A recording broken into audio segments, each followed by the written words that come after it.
Well, g'day. For those who know us, you know we've been on the road approximately 16 months. That's right, 16 months full time. In fact, the day we were told that our caravan was ready for delivery, Alison, the cheese and kisses, the missus, the minister for everything, quit work, drove down to Nowra, New South Wales, did a handover at a caravan, and we haven't been out of it. We love the lifestyle, and hopefully we'll continue the lifestyle.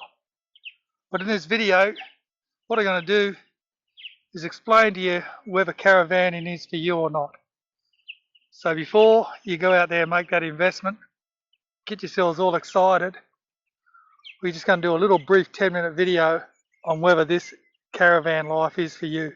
I'm sure it's going to be, but you want to make sure, because I'm telling you, we reckon it's a bloody great life.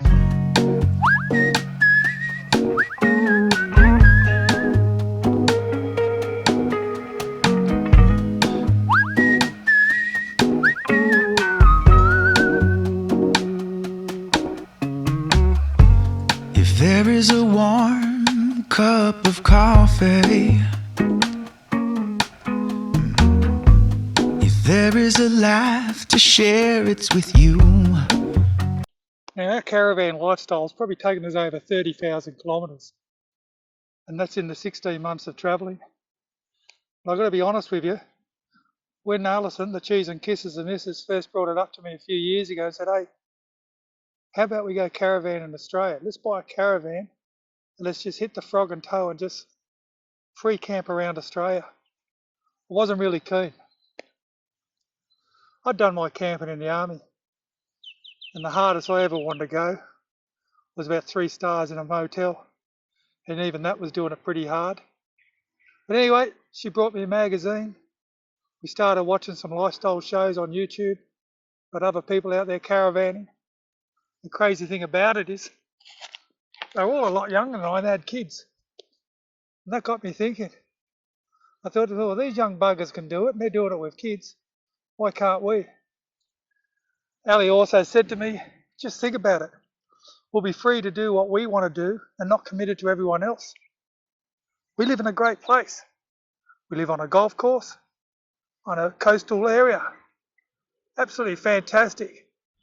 Every day we're sitting down having coffee and life was bloody good. The only problem was life was too good. I was getting lazy. And even though the views were 10 out of 10, they were the same views every day. Maybe I've got a bit of ADHD. Seems everyone has it these days. So we investigated a little bit more. Obviously watching those YouTube videos and other social media videos got us excited. Then I caught the bug. That's right. I caught the caravanning bug. We started hitting some shows, the caravan shows, looking around. How exciting were they?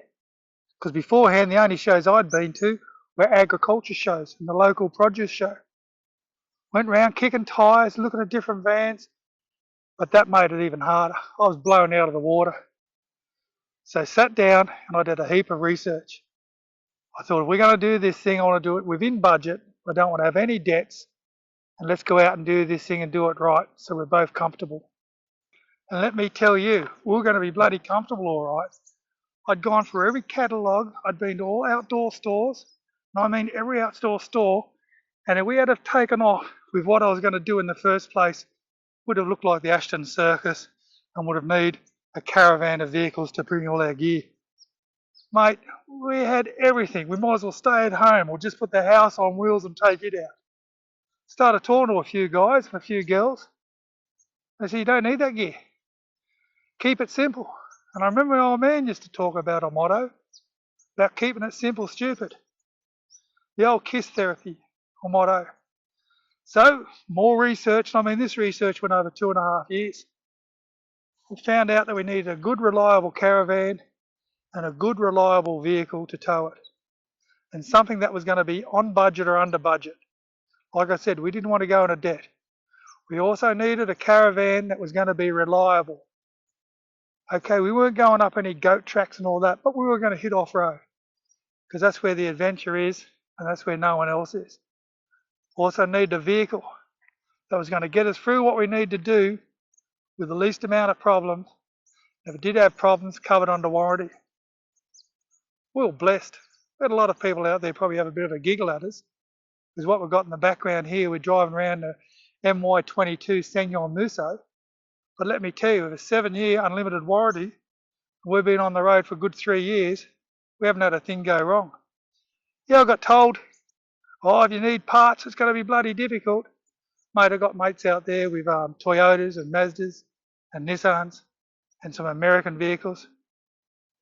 They need parts, they have just as many challenges. Great thing about us though, we've had none. Now when to the caravan, mate, there's so much out there, that's what will totally confuse you. So I needed something that was going to be good bang for buck for me.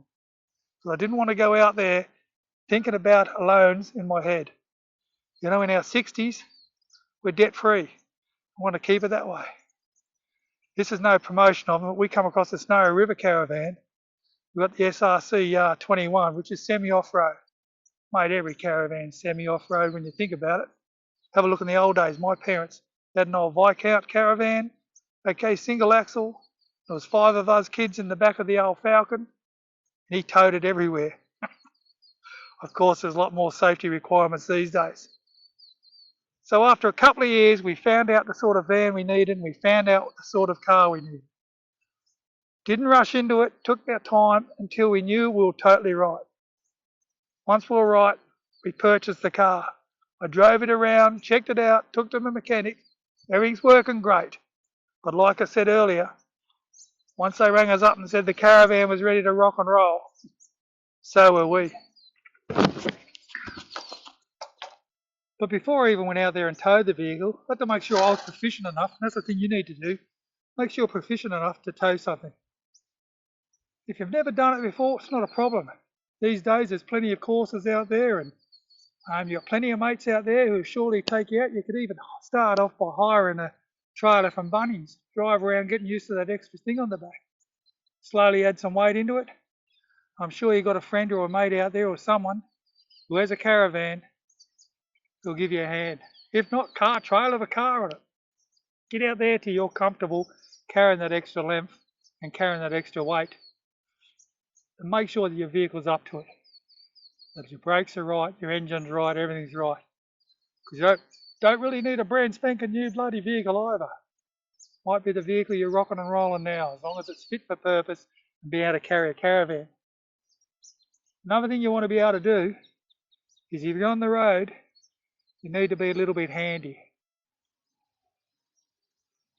I know plenty of guys out there and girls that kicked off and knew nothing.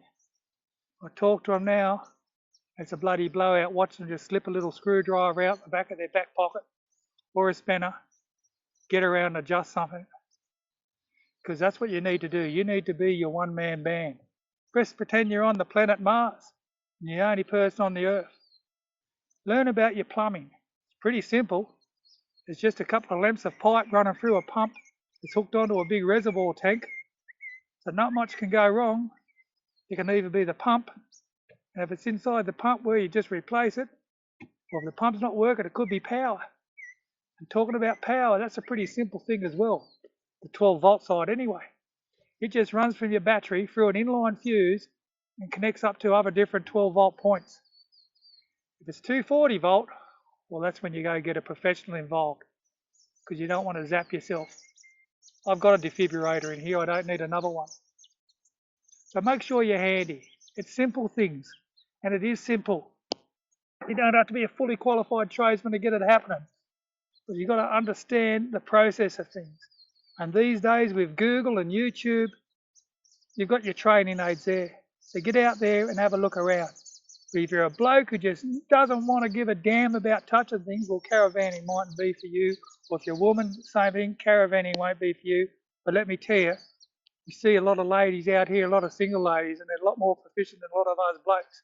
And good on you, girls. Good on you. So that's what it's all about. If you're keen to go caravanning, you just got to get out of your comfort zone a bit. You know what I mean? Because I tell you, some of the places you're going to come across are unreal.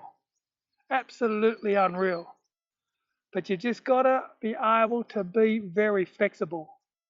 Like here we are on a 72-hour free camp over in Western Australia, on the southern side of Perth.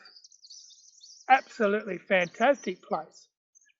But sometimes you might just have to pull into a gravel pit. But once you're in your caravan, mate, you could be in a 5-star motel. So as long as you can be flexible, let's do this again. As long as you can be flexible, you're handy, you got the patience, and you're prepared for anything, I reckon caravanning might be for you. So out of these last 10 minutes, hopefully you picked up some ideas or some points to look at to see whether caravanning is for you. Like us too, as I said in the beginning, I wasn't keen. It was the cheese and kisses, the missus. Yep. Who got us keen.